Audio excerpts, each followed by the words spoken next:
I'll start with my first question. How many of you in the clinical practice have used NOACs? Can we start the poll? Can we start?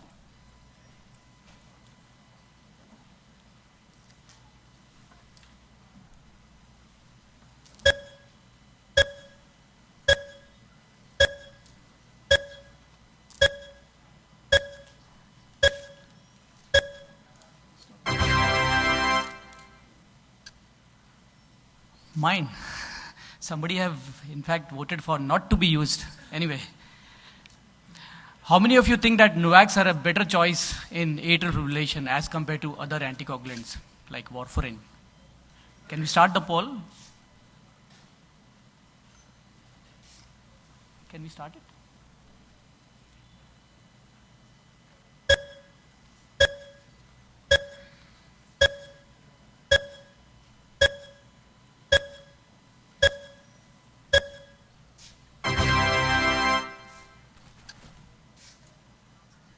Okay. Majority have voted for A, but some have voted, okay, both are equal. How many of you calculate the CHA2DS score and the Hasbled score whenever you treat the patients with atrial fibrillation? Can we start the poll?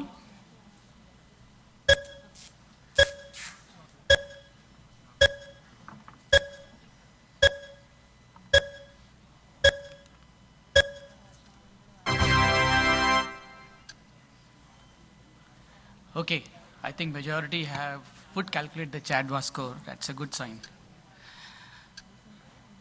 So let us start with the clinical case. This is a 70 years old lady and she has non-valvular AF and she had past history of ischemic CVA. So naturally she'll require some anticoagulation. She was on NOACs. CHA2DS score was more than 2 and she presented with an acute STEMI, ST elevation MI, and Hasbled score is 4. So this patient will require PCI and she already has AF, she's on NOACs. So what are the issues here? Whether we should continue with the NOACs or we should convert her to a VKA. What is the DAPT strategy? Whether we should give which P2Y12 inhibitors, clopidogrel or ticagrelor? And what is the efficacy of triple therapy? Because this patient will require some antiplatelet with anticoagulation. And what are the procedural considerations? Like we should go with a femoral route or we should implant a deep bare metal stent or a drug-eluting stent. Now see, around 10% of patients who are going for PCI will have atrial fibrillation. And this prevalence is increasing because more patients are diagnosed with atrial fibrillation. Where is the pointer? Can somebody come here and tell me about the pointer? So the problem here in this case is that we'll have to give some antiplatelet therapy because we may implant a stent, and plus there is a thrombotic risk also, the risk of stent thrombosis as well as there's a risk of atrial fibrillation. Well, the first trial which addressed this was the WOOS trial. In this, a warfarin was used, and the warfarin was actually compared between VK with clopidogrel or VK versus DAPT. And what they found is that the VK with clopidogrel, the dual therapy fared better in the terms of safety endpoints. There were less bleeding, less hemorrhagic risk, while the efficacy endpoint was almost similar. Now this was the Pioneer AF trial. This was Pioneer in the sense that a NOAC was used, and it compared between 3 groups: the low dose rivaroxaban, the group 1, the group 2 was a little high dose of rivaroxaban, and the group 3 was a VK with DAPT. And what they found is that both the rivaroxaban arm, it was much better in terms of safety endpoints. The bleeding was much less as compared to triple antiplatelet therapy, while the MACE was almost similar. It was not powered for efficacy endpoints, but safety was definitely better. And the conclusion was that both the rivaroxaban arm was actually better in the bleeding endpoints, and they were similar in the MACE endpoints. However, in the Pioneer AF trial, it was not powered for stroke rates, means it was not like an AF trial. And the dose was used was 15 mg and the 2.5 mg twice daily. Now 2.5 mg dosing was never used in stroke prevention trials. It was either 20 mg or 15 mg.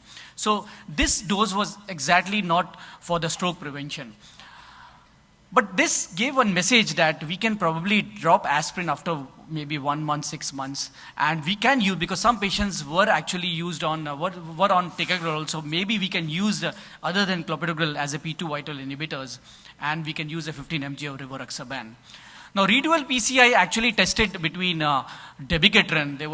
The dosing of dabigatran was classically what was used in stroke prevention trials, 110 mg of dabigatran and 150 mg of dabigatran, and the triple therapy. And again, in this trial, the dabigatran arm fared much better as far as the bleeding endpoints were considered, and the MACE endpoints didn't differ between the three arms. But there was little increase in stent thrombosis, specifically with dabigatran 110 mg dosing. Though it was not statistically significant, but yes, 110 mg lead to little more incidence of stent thrombosis. And the conclusion was, in both the ACS and non-ACS at the index event, the dabigatran arm fared better, irrespective of whether they have used a bare metal stent or drug-eluting stent. And some patients, in fact, were given, other than clopidogrel, they were on ticagrelor or prasugrel also. Now, the Augustus trial actually tested apixaban, and it was a 2 × 2 factorial design in which they were compared between apixaban or warfarin, and again they were given aspirin or placebo, and the trial results were almost similar as compared to the previous trial, that the apixaban arm was fared better in the bleeding endpoints.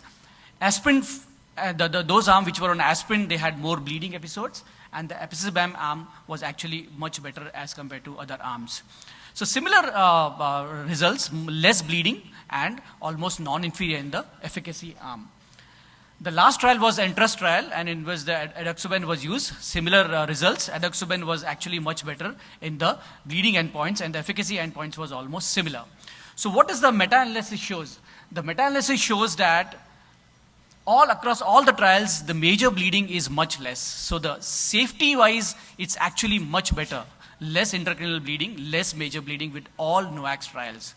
But yes, there was a little disadvantage because the stent thrombosis was little higher in the NOACs arm, specifically who were on NOACs with clopidogrel without giving aspirin. While all other major endpoints was almost similar, the cardiovascular endpoints was almost similar or non-inferior. And what the meta-analysis suggested is that there was little increase in stent thrombosis, specifically when the patients were on NOAC and clopidogrel without aspirin. So maybe looking to the trend, we can say that at least for the initial few weeks, we will have to give a triple antiplatelet therapy, maybe a aspirin, depending upon the bleeding and depending upon the thrombotic risk and the bleeding risk, we can give aspirin maybe like few weeks or maybe 1 to 2 months, and then we can put them on NOACs and P2 vital inhibitors or clopidogrel. So interpreting the clinical trial data, all the trials have little differences. Like in Pioneer, the dosing of 2.5 mg was used, which is actually not used for stroke prevention. The Augustus trial was had many patients who were not treated with PCI, medically treated ACS patients, and the longest duration of follow-up was with Redual PCI. But one thing was certain, that all the trials gave a message that we can probably drop aspirin, but how much duration aspirin should be given as a triple antiplatelet therapy was not certain. Few weeks, 1 month, we don't have exactly the answer. The trials didn't differ between ACS and non-ACS patients. Maybe we can probably decide about the ischemic risk and the hemorrhagic risk, and then probably decide how much we have to give aspirin as an initial antithrombotic therapy. So what the experts say is that NOACs is much better, even in the patients who are going for PCI with atrial fibrillation. The dose of NOAC should not be used like what it was used in a Pioneer AF trial. The dose of NOAC should be exactly what was used in stroke prevention, like a dabigatran dose 110 or 150 mg or apixaban 5 mg BD, but of course not 2.5 mg of rivaroxaban. We will have to give some triple therapy. Then we can probably continue with clopidogrel. Clopidogrel is better because it has been tested on all the trials. Less than 10% patients were on ticagrelor or prasugrel, so clopidogrel is a better choice. Aspirin should be discontinued, maybe depending upon the risk of hemorrhage or ischemic risk. Initial maybe few weeks or few months of aspirin, and then probably we can discontinue aspirin, and patient can be only on NOACs with clopidogrel. And maybe after 6 months to 1 year, only on one NOAC. So this was the meta-analysis. This was the article, a beautiful article, extensive article about this problem AF patients going for PCI in JACC 2019.